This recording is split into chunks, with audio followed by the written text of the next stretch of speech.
नमस्कार. आज आपण आलो आहोत United English School, Parshuram education सोसायटीचं युनायटेड इंग्लिश स्कूल चिपळूणमध्ये आणि आपण भेटणार आहोत सौ स्वप्नाली पाटील, ज्या मुख्याध्यापिका आहेत. तर त्यांच्याशी आज आपण नवरात्रीच्या पर्वामध्ये बातचीत करणार आहोत. आणि हे पर्व जे आम्ही सुरू केलेले आहे हे आम्ही नवदुर्गा शोधलेले आहेत आणि त्या प्रत्येक क्षेत्रातील त्या शिक्षण क्षेत्रातील दुर्गांमधून आम्ही स्वप्नाली पाटील यांच्याशी बातचीत करणार आहोत.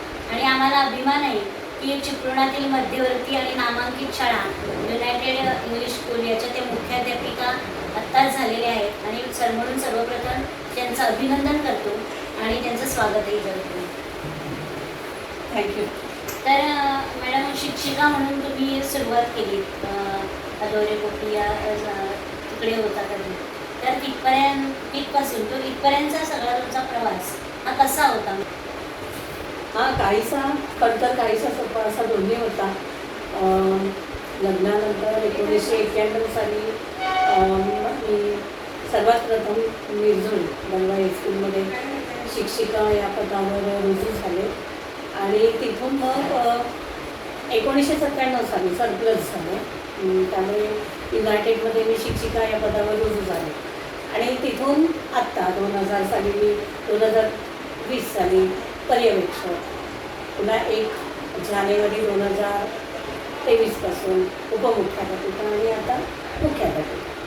म्हणजे गेली 30 वर्ष 91 सालापासून जर आपण गृहीत धरली तर या अध्यापनाच्या क्षेत्रामध्ये कार्यरत आहे. आणि काहीसं माझी इच्छा की आपल्याला या क्षेत्रामध्ये असं काही चांगलं करायचं आहे की जेणेकरून आपलं नाव होईल. आणि दुसरं म्हणजे माझ्या कामाच्या बाबतीमधली किंवा माझ्या बाबतीमध्ये संस्थेने दाखवलेला विश्वास, या दोन्ही गोष्टी त्याच्यासाठी काय म्हणतो आपण त्याला जोडून आला, कारणीभूत आहे.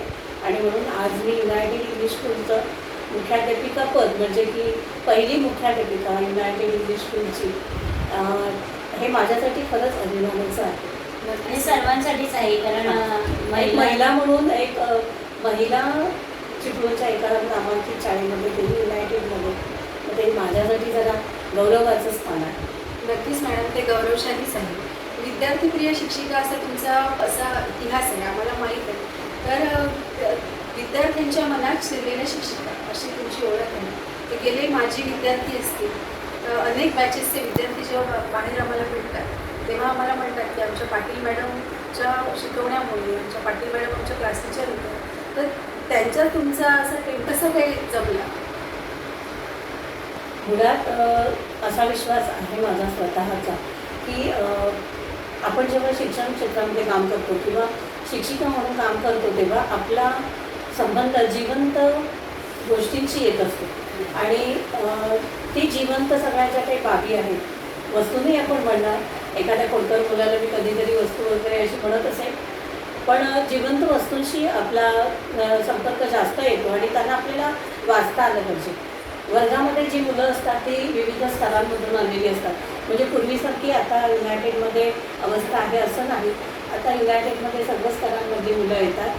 अर्थात त्या मुलांचं जे काही बॅकग्राऊंड आहे, त्यांची कौटुंबिक पार्श्वभूमी असेल, त्यांचा आर्थिक स्तर असेल, तरी देखील मूल हे मूलच असतं. म्हणजे मूल श्रीमंताकडचंही मूल तितकंच खोडकर असतं आणि गरीब असलेलं, थोडंसं काही अंशी मागे राहिलेल्या समाजातील मुलंही सगळीकडे सारखीच असतात. फक्त त्यांना समजून घेऊन, त्यांना समजेल असं आपण जर शिकवलं आणि त्यांना आपुलकी दिली, प्रेम दिलं, एकदा जरी प्रेम वाटलं तरी ती आयुष्यभराची आपली होऊन जातात आणि ती कधी होतात हे आपल्याला कळत नाही. या सगळ्या गोष्टींमध्ये जर तुम्ही मुलांना आपलं मूल म्हणून प्रत्येक मुलाकडे पाहिलं तर कळत नकळत एक वेगळा भावनिक नातं तुम्ही निर्माण करू शकता. आणि हे नातं निर्माण केलं की मग मुलांना शिकवणं सोपं जातं. आणि कदाचित तेही असेल की मुलांवर माझं असलेलं, मुलांचे असलेलं नातं हे प्रेमावर जास्त आधारित आहे. पण तितकंच मी कठोरपणे पण त्यांच्याशी बोलते, थोडासा स्ट्रिक्टनेसने पण मी त्यांना हँडल करते. पण त्यांनाही विश्वास असतो की मॅडम आज ओरडले असतील तरी ते आम्हालाच प्रेमाने जवळ करणार आहे. कदाचित हा विश्वास जो काही शिक्षिकेमध्ये असायला हवा आणि मुलांमध्ये असायला हवा, ते समीकरण कदाचित मला जमलं असेल. म्हणून म्हणजे घरातील मोठी व्यक्ती म्हणून मुलं तुमच्याकडे जसं काही चुकलं की रागावलं किंवा म्हणजे, शिक्षिका ही भूमिका जर आपल्याला पार पाडायची असेल तर आपल्याला जशी एखादी सून घरात आल्यानंतर सगळी नाती, कोणाची तरी ती बहीण होते, कोणाची तरी आई होते, कोणाची तरी मैत्रीण होते, तसं काहीचं मुलांच्या बाबतीत आपल्याला करावं लागतं. कधी आई म्हणून, तर कधी बहीण म्हणून, तर कधी बाबांच्या ह्याच्यामध्ये आपल्याला रोलमध्ये जावं लागतं, तर कधी कधी CID देखील व्हावं लागतं. असं मी म्हणते. याचं कारण असं की दंगेखोर आणि मस्तीखोर करणारी मुलं जी असतात ती मस्ती तर करतात, पण त्यांना त्याचं गांभीर्य पण माहिती असतं आणि त्यामुळे ती नावं सांगायला सुद्धा मागे राहतात. मग अशा वेळेला खरं कोण बोलतं आहे आणि खोटं कोण बोलतं आहे याचा शहानिशा करून योग्य तो निर्णय आपण देणं आवश्यक असतो. आणि यासाठी CIDच्या भूमिकेमध्ये सुद्धा कधी कधी मला जावं लागलं आहे आणि मुलांनाही ते बऱ्याचशा परिचित आहेत. त्यामुळे म्हणजे या सगळ्या भूमिका केवळ शिकवण्यापलीकडच्या ही जी काही नाती आहेत ही नाती जगता आली तर आपण एक उत्तम शिक्षक होऊ शकतो. हा विश्वास माझ्याकडे आहे किंवा माझा आहे. आणि माझे वडील स्वतः शिक्षक असल्यामुळे आणि 8वीतच मी शिक्षिका होण्याचं ठरवलेलं असल्यामुळे मी या शिक्षण क्षेत्रामध्ये आहे. पूर्वीच्या काळी शिक्षक असणं आणि आत्ताच्या काळात शिक्षक असणं हे आव्हानात्मक आहे असं तुम्हाला वाटतं का? आव्हानात्मक नक्कीच आहे. फक्त कॉमन फॅक्टर एवढंच आहे की अध्यापनाचं काम हे एकच कॉमन राहिले आणि अध्यापनासाठी करावी लागणारी पाठांची तयारी हे पण तितकंच कॉमन आहे. विद्यार्थी आणि विद्यार्थ्यांच्या थोड्या काल ज्या आहेत त्या आजही आहेत. त्याचं प्रमाण वेगळं असू शकतं, स्वरूपच वेगळं असू शकतं. आणि मुख्य म्हणजे आता जी व्यवधानं शिक्षकांना पार पाडावी लागतात म्हणजे असं की ते UDAS+मध्ये माहिती भरणं असो, नवीन शैक्षणिक धोरण येतं, या नवीन शैक्षणिक धोरणामध्ये सांगितलेल्या गोष्टी अंगीकारण्यासाठी आता जी शिक्षकांची तारेवरची कसरत चालते हे बघितल्यानंतर नक्की असं वाटतं की पूर्वीच्या काळी ज्या शिक्षिका होत्या किंवा जे शिक्षक होते त्यांना काहीसा आराम होता.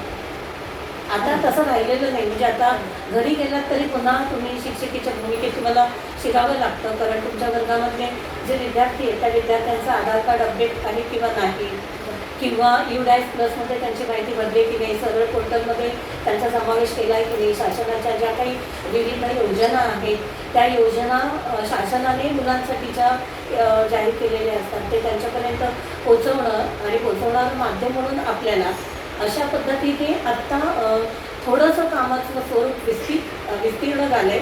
आणि त्यामुळे घरी आल्यानंतर सुद्धा शिक्षिकेला किंवा शिक्षकांना आराम असेलच असं नाही.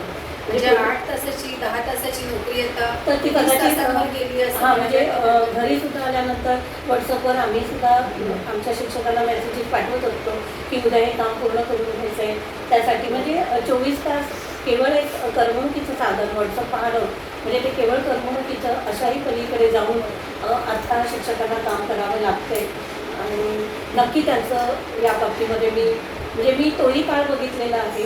बरीच वर्ष म्हणजे 91 सालापासून मी शिक्षिका या भूमिकेमध्ये असल्यामुळे म्हणजे 91 सालापासून असल्यामुळे 30 वर्ष झालीच आहेत अध्यापनाला. 30-31 वर्ष झाले. त्यामुळे तेव्हाचे शिक्षक असताना मी आणि आत्ता शिक्षिका असतानाची मी हा जो काही फरक आहे तो मला चांगला जाणवतो. बाकी आत्ताचं स्पर्धात्मक युग आणि पालकांच्या मुलांकडून वाढत्या अपेक्षा म्हणजे प्रत्येक याच्यात माझं मूल असलं पाहिजे आणि मग या बाबतीत तुम्हाला पालकांना आणि मुलांना काय सल्ला द्यावा असं? सर्वच पालकांना मी हे सांगू इच्छिते की आपलं जे पाल्य आहे ते युनिक आहे हे आधी पालकांनी लक्षात घेतलं पाहिजे. याचं कारण असं की प्रत्येक मुलाकडे वेगवेगळ्या क्षमता आहेत आणि ह्या क्षमता डेव्हलप करण्यासाठी ते स्वतःहून सज्ज असू शकतात. फक्त गरज असते की त्यांना योग्य वेळी योग्य प्रकारच्या मार्गदर्शनाची.